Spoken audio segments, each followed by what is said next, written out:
Welcome back. All right, news of the day video for all you fine people on the internet. It is Friday. It is November the 21st. We'll go ahead. We'll start at the top of the board. Connor Hellebuyck is out 4 to 6 weeks for the Winnipeg Jets. Hellebuyck, of course, is the defending Hart Trophy winner. He is an MVP for the Winnipeg Jets. They will miss him greatly while he's out. The 4 to 6 weeks means he would be back in plenty of time for the Olympics. So that's got to be part of the play here as well. We'll see how this goes. You've always got to watch with goaltenders. It feels like hips, knees are the two things you got to watch with them. And so, yeah, because that'll affect their ability to go post to post and all that. And it makes things difficult in that goaltending position. Also in Winnipeg news, apparently Brad Lambert not happy with his place in the Winnipeg organization. Lambert's an interesting one. When he was drafted by Winnipeg, he was seen as kind of one of those players who could be a home run for them, or he could end up being a miss. And there were a lot of opinions one way or the other on the ability Lambert would have to play in the National Hockey League.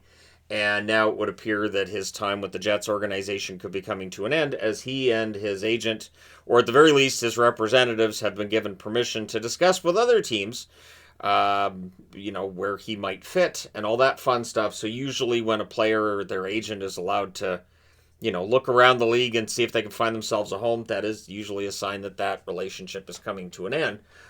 Jets fans, you guys can let me know how you feel about Lambert. I haven't seen anything at the NHL level from Lambert at this point to tell me he's going to be like a top 6 point producing forward. He's been a depth player for the Winnipeg Jets, and so we'll see if there's interest around the league. He's young enough that there should be some interest.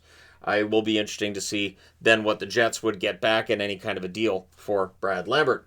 The OHL has made it official. They have suspended Luke Draguska. They have suspended him for the remainder of the regular season and playoffs for that absolutely vicious high sticking / slashing / violence that he perpetrated on the ice. So Draguska is out for the rest of the season, and there you go. That's how it's done. The Colorado Avalanche, with their win last night, they became only the 4th team in the last 100 years of NHL history, or the NHL's entire history, to reach the 20-game mark of the season with only one regulation loss. And, in the back of my mind, there's two things I think. The first is, are they peaking too soon? Are they peaking too early? Something we saw with Winnipeg last year. And the other being, so they're cruising to the President's Trophy, and we know how the President's Trophy has not been exactly a good thing to get. So at any rate, Colorado, and of course, Colorado has won a President's Trophy and a Stanley Cup in the same year. I think that was 2001 they did that, but it was a while ago. So yeah, Colorado's absolutely a machine right now. They're just rolling. And the question becomes, can they do this for a full 82-game schedule? And then if they do, what happens come playoff time? The Chicago Blackhawks confirmed the worst-kept secret around for their centennial season. They're bringing back the black third jerseys. I like the black third jersey. I thought it was fine. I think it's great that they brought it back. No complaints from me. I have a couple of the black third jerseys. But yeah, so I don't have it in a Fanatics, but I do have a couple of Reeboks. At any rate, you guys can let me know your thoughts on the black Chicago third. We've seen it recently. It doesn't feel like it's that long ago, and yet when you think about it, it's like it's been, 10 years? But either way, they bring it back. Yeah, I think it's a good idea.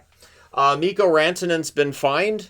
He was fined for embellishment November 1st against Ottawa, or November 11th, I should say, against Ottawa. Apparently that was the second instance of embellishment, so another fine for embellishment. It is a slap on the wrist. It is an amount of money that's easy for a player to pay. The idea is to try to embarrass them out of the embellishment. So at any rate, you guys can let me know your thoughts on the Rantanen fine for embellishment. It is what it is. These things do happen. Honzek of the Calgary Flames, he's out for the season after having surgery. The timeline is 6 months since it's November now.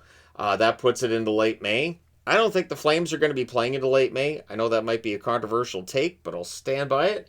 Honzek being out for the season, it's been a rough year for him offensively. There's been some flashes in his play where he's looked pretty darn good and like he's going to break out of the slump, but this is not great news. So hopefully Honzek 6 months from now is good, fine, and he's ready to go way ahead of training camp for the 2026-2027 season. Ollie Lycksell has been placed on waivers by the Ottawa Senators. Not a huge surprise that he ends up on waivers at some point this season. Will he clear? He has some NHL experience. He's not an old player. He can contribute here and there. We'll see whether or not he clears waivers and gets sent down. The players who were on waivers yesterday did clear. Max Domi. Max Domi was not a popular player with Toronto fans last night after that loss against Columbus because they blamed him for the overtime goal Columbus got to win the game. And Domi agrees with them. Domi faults himself on that overtime winner, and it's nice to see him take ownership there. And in related Leafs news, neither Matthews nor Nyes are expected to play tomorrow against Montreal. They're both listed as doubtful. The Toronto Maple Leafs have had their share of issues through the first quarter of the season, and now the injuries are piling up as well. So, we'll see how all this turns out. But when I was doing the video on Utah and I looked at the percentage chance that Toronto has of making the playoffs, their percentages are genuinely lower right now for making it in the East than Utah's are for making it in the West. So these are kind of lean times for the Toronto Maple Leafs. It's been a while since we've been here this late into the season. Roman Josi, who's missed, I think it's 12 games for Nashville. He could return to their game tomorrow. So Yosi's missed a bunch of games. He missed the Global Series as well, which I'm sure he wasn't happy about. But Josi could be back in their lineup tomorrow. Huge boost for their blue line. I've always liked Josi. So, yeah, it'll be nice to see him back in the lineup for Nashville. And obviously, start getting himself ready for the Olympics as well. Jason Zucker returns tonight for the Buffalo Sabres against the Chicago Blackhawks. So, good news for Buffalo there. And further good news for Buffalo is that Zach Benson could return Sunday for the Buffalo Sabres against the Carolina Hurricanes. Buffalo, obviously, not a great first quarter of the season for them. And the injuries haven't helped either. So there's a lot of issues at play when it comes to Buffalo, but injuries are part of it. Which brings me to Carolina. Carolina's had a lot of injuries on the blue line. It looks like Chatfield will be back in the lineup for them.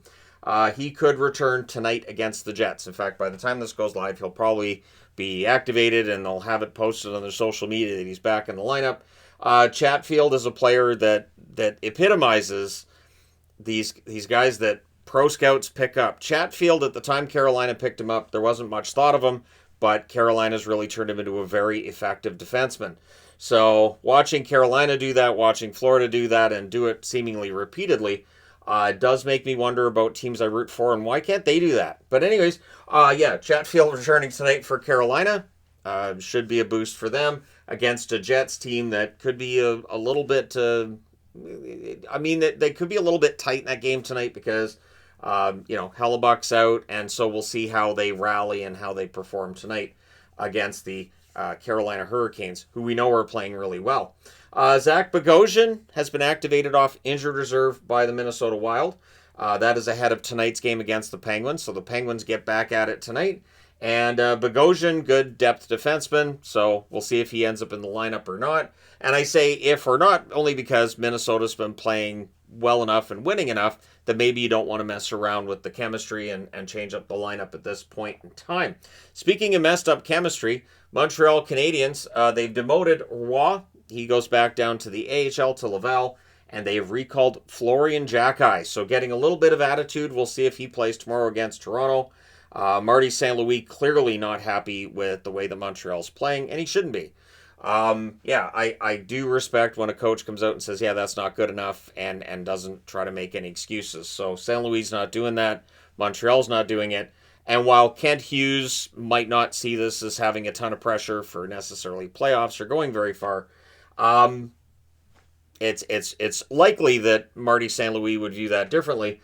For the reason that I gave when I did the Utah video, which is it's easy to fire the coach and try to see if that fixes things when everything's falling apart. So Marty St. Louis doing what he has to do. I'm not saying his job's in any kind of danger, but as the coach, he has to try to fix this. So Kent Hughes giving him a hand here, bringing up Florian Jacki. We'll see how he performs. But let me know your thoughts in the comment section below about that or any of the items on the board. Don't forget to hit like and subscribe in the event you may not have done so already. Thank you guys so much for all your support as always. I will talk to you again soon.